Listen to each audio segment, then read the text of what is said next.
人にしておっぱい2つお尻2つ太もも2つついてんだよ。すれ違えばいい匂いもするし見てるだけでも楽しいじゃろかーい。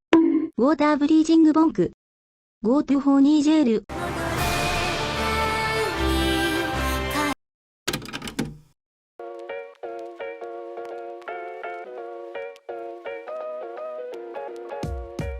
Yo, I'm Delinquency D-. I'm in debt to my government, and today we're going to talk about a little show called Demon Slayer. Originally a manga series by 恋を春ごとげ which I never read. So instead I'm reviewing the anime. It's a 26 episode long spectacle, beautifully produced by UFO Table. This lovely show, set in Taisho era Japan, follows good boy Tanjiro Kamado, who works super hard for his family's sake. The story begins with a record scratch freeze-framey opening that alludes to trouble in the future. It cuts to a little day in the life sequence that ends with a guy explaining demons to Tanjiro. A little suspicious, but it might just be a coincidence.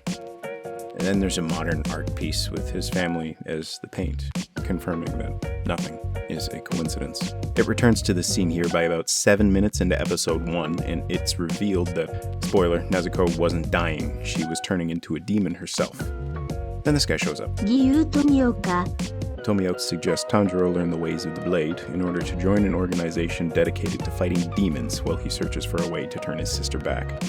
This is great because right off the bat we establish two very important goals, which are 1. Study the blade to join the Demon Slayer Corps, and 2. Reverse Nezuko's transformation. We also learn demons have super strength, super regeneration, and super edgelord personalities. The only way to actually kill a demon is by either getting it into the sunlight or using a specially crafted anti-demon tool, the most common of which is a 日輪刀 The humans also use straightforward breathing techniques to both fuel their swordsmanship and enhance their bodies. The antagonists get reality-warping nonsense and the aforementioned traits. Having unforgiving villains be insanely powerful while the humans struggle to make even a little headway really adds to the feeling that everything is stacked against the cast. Now that we understand the setting, I'd like to talk about some of that cast. The main character himself, 炭治郎かまど user of the water-breathing technique, can smell, he's kind, he's strong, he's got an incredibly hard forehead. He is That guy. Okay. and he kind of comes off as a copy-paste protagonist. But he really isn't. There are breaks in the traditional shonen MC act in both silly and serious moments where he messes up, panics, or isn't quite sure how to react. It's in these moments you realize he's just an honest and kind-hearted guy who's legitimately putting himself through absolute hell to save his sister. Watching Tanjiro head towards his goals is heartbreaking at times as a result. You can constantly feel him teeter on the edge of both death and a breakdown. This dude fights through broken bones, impossible odds, and unimaginable horror. Understanding that, a little scene like this where he comforts a guy who lost someone important to him hurts. Like, his sister is a demon in a box. He discovered the bodies of his whole family, and this is where he's at? Telling someone else everything's gonna be alright? He even comforts some of the demons as they die. It's this incredible purity and strength of heart that carries the series. So while he comes off as really bland on the surface, Tanjiro is still pretty cool. As for his sister, 禰豆子かまど she's in a box, she's cute, she's a plot point. Nezuko often feels completely shadowed by Tanjiro. Even though she can't talk, there's still some characterization there that can feel honest. It's too bad that so far, unless it's another demons are real bad, but she's different scene, Nezuko just pales in comparison. Also, she's literally brainwashed into not hurting people very early on, so there's a massive amount of weight lifted from that angle. In summary, sister in a box, sometimes fight mascot, haha funny demon girl, no talk. Aww. And there's Inosuke, the beast-breathing guy. 伊之助橋ビュラ He basically just embodies barbarian fight bro energy, which I'm totally about. The problem is that I couldn't take him seriously more than a handful of times. His strongest traits are that he's reckless and temperamental as a result of bloated pride. There is a moment where this is challenged, but they dance around it and they even turn it into a joke instead. He's part of the main cast and has had a bit of spotlight, but we still literally know nothing about his backstory, and his reason for even cooperating is that 1, they work together, and 2, he looks up to Tanjiro and wants to prove he's better than him. The last of the main squad is ゼニツ吾妻 the comic relief sleeper OP user of the thunder-breathing style. Imagine Shinji, but toned down and really horny. Then you've got Zenitsu. Like Tanjiro, Zenitsu is shown putting in the hours, but he's always too afraid to act on becoming the person he wants to be. In fact, he's so afraid he falls unconscious and...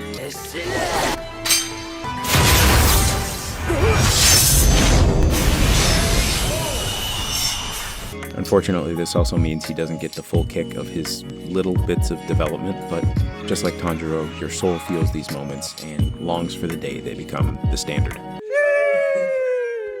But I'm not done yet! There's also Senpai, Sensei, Best Girl, Quiet Girl, Angry Girl, Mysterious Leader, Two Girls Who Follow Mysterious Leader, Mean Guy, Other Mean Guy, Snake Dude, Pink Green Hair Boobs, Two Swords, Yell Man, Cry Man, I Don't Understand Why Man, The Spider Family, Other Friendly Demons, Father, Mother, Brother, Sister, Brother, Forest, Senpais, Swordsmith People, and there's a grandma, and there are a lot of characters. Most of them are very neat and colorful and interesting. There's a little something for everyone, but Demon Slayer does this thing where a character's gimmick or fun side is introduced, and then they kind of slide in the underlying psychology, if there's time. This works to humanize them so we feel good, sad, bad, or mad, but not everyone can be afforded this time and allowed the growth attached. So a lot of people are just kind of there to do NPC tasks or advance a quest line, even if they look cool. This is also attached to the antagonists of the series, and while not every human character is fleshed out, a good amount of the people they're up against actually are. Instead of fun shenanigans, we get...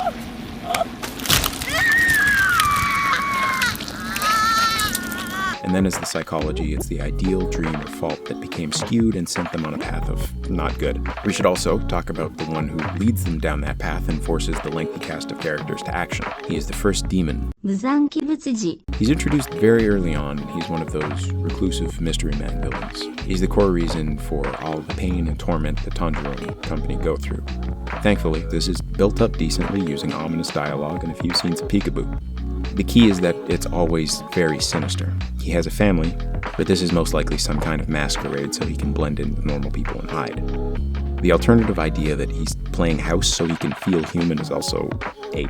He's creepy, he's kooky, his goals and reasoning are mysterious and spooky, and he remains a constant threat that hangs over everyone's head through continuous displays of brutality and terror. Muzan is a pretty spiffy antagonist, and I can't wait to see more of him and his demon teat suckers.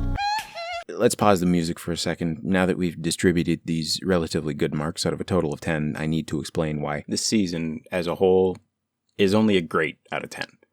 This means no more speaking amicably while doing my best to avoid spoilers. If you've gotten to this point, haven't seen Demon Slayer yet, and don't want to be spoiled, you can skip to here. Otherwise, I would ask you to follow me into the foyer to have some deeper discussion. Evidently, Demon Slayer was initially meant to be a much darker, grittier tale called Kimetsu no Yaiba. When Koyoharu presented this, he was told to lighten it up a bit. Strangely enough, the altered material isn't where the weak points of the series reside. In fact, I'd say the strong points of the show are built into the fact that the setting, apparently, largely remained the same. The supposed lightening of the tale was focused on the protagonist, Tanjiro, changing the character from someone befitting of a dark and gritty world to a sweet and honest young man facing literal nightmares. I think this is part of what causes Tanjiro to thrive in this setting. He's just such a bright light in the mire and gloom surrounding him, and he certainly tries his best to pass this on to everyone around. That counts as deep, so now I'm going to talk some shit. So many little notches in what could have easily been a fantastic out of 10. As there are so many points, we're only going to touch on a few of the things that prevented a higher mark as we move toward the biggest issue, in my opinion. How about the bongo demon? Like, this guy's useless anywhere but his own iteration of Pee-wee's Playhouse. Or how about the fact that the linear progression of the series can be plotted out on a graph and shows a video game-like increase in danger and difficulty?